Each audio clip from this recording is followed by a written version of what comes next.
కాడలు తీసేసి ఓన్లీ ఆకుల వరకు ఇలా రెడీ చేసి పెట్టేశాను.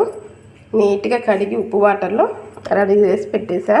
అలాగే ఇందులోకి టమాటా, ఉల్లిపాయ, పచ్చిమిర్చి, వెల్లుల్లిపాయలు, కరివేపాకు, పప్పు కూడా ఉడకబెట్టేసి ఉంచాను. ఇక నెక్స్ట్ కర్రీ చేయటమే. పప్పు గంగవల్లి కర్రీ కోసం ముందైతే నెయ్యితో పోపు పెట్టుకుంటే చాలా బాగుంటుంది పప్పు. ఏ పప్పు కానీ నెయ్యితో పోపు పెట్టుకుంటే బాగుంటుంది. నేనైతే మొత్తం నెయ్యి వేయకుండా కొంచెం నెయ్యి, అలాగే కొంచెం నూనె కూడా వేస్తాను. నెయ్యితో పాటు కొంచెం ఆయిల్ వేస్తాను. జీలకర్ర, పచ్చిశనగపప్పు, ఆవాలు వేసేసుకోవాలి. మినప్పప్పు, అలాగే ఎండుమిర్చి ఒక 2 తుంపుకొని వేసేసుకోవాలి. నెక్స్ట్ వెల్లిపాయలు దంచేసుకోవాలి. అలాగే పచ్చిమిర్చి, కరివేపాకు కూడా వేసేసుకున్నాం.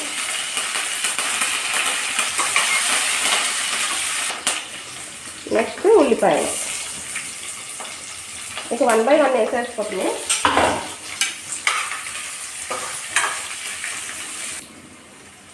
కొంచెం ఉప్పు, ఓన్లీ ఇంతవరకు ఉప్పు వేసాను. కర్రీ మొత్తానికి మళ్ళీ వేస్తాను. పసుపు, ఆల్రెడీ పప్పు ఉడికేటప్పుడు పసుపు వేసా కొంచెం, ఇప్పుడు కొంచెం వేసా తాలింపులో. అలాగే టమాటా,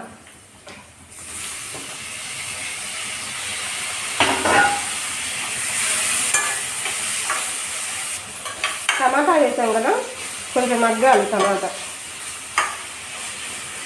ఒక్క నిమిషం మగ్గితే సరిపోతుంది. టమాటా మగ్గింది కదా, కారం యాడ్ చేసుకోవాలి. అలాగే ఉప్పు ఆల్రెడీ ఫస్ట్ కొంచెం వేసాను కదా ఉల్లిపాయలు మగ్గేటప్పుడు, ఇప్పుడు చూసుకొని వేసుకోవటమే. కారం వేసి ఒకసారి కలపాలి. ఇలా మంచిగా ఒకసారి కలిపేసి ఈ గంగవాయిల కూర వేసుకోవటమే.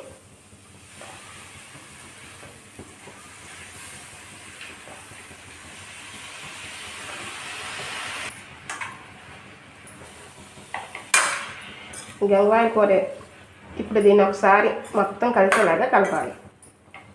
1 నిమిషం వెయిట్ చేద్దాం, కొంచెం మగ్గాలి. ఇది ఎక్కువగా సమ్మర్లోనే దొరుకుతుంది. సమ్మర్ అనేది ఇప్పుడు ఎప్పుడు పడితే అప్పుడే దొరుకుతుంది కదా, సీజన్ ఏం లేదు, ఎప్పుడైనా దొరుకుతుంది. కానీ సమ్మర్లో తింటే మంచిగా చలవ చేస్తుంది అనమాట. ఇప్పుడు ఇందులోకి పప్పు వేసుకోవాలి. ముందే ఉడకబెట్టుకున్న ఈ పప్పుని ఇందులోకి యాడ్ చేసుకోవాలి.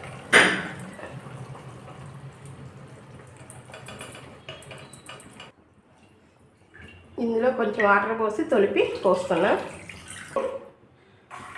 ఇలా పప్పు యాడ్ చేసి ఒకసారి కలిపి ఉప్పు సరిపడిందో లేదని ఒకసారి చెక్ చేసుకోవాలి. కొంచెం పడుతుంది. గంగవాయిల కూర పప్పు చాలా బాగుంటుంది. చేయటం కూడా చాలా ఈజీ కదా. ఒక 2-3 నిమిషాలు ఇది ఉడకాలి. మీకు ఇంకొంచెం దగ్గరకు కావాలంటే కొంచెం ఉడకబెట్టుకోవచ్చు. నాకైతే ఇలా ఇష్టం, కొంచెం పలచగా ఉంటేనే నాకు ఇష్టం అనమాట.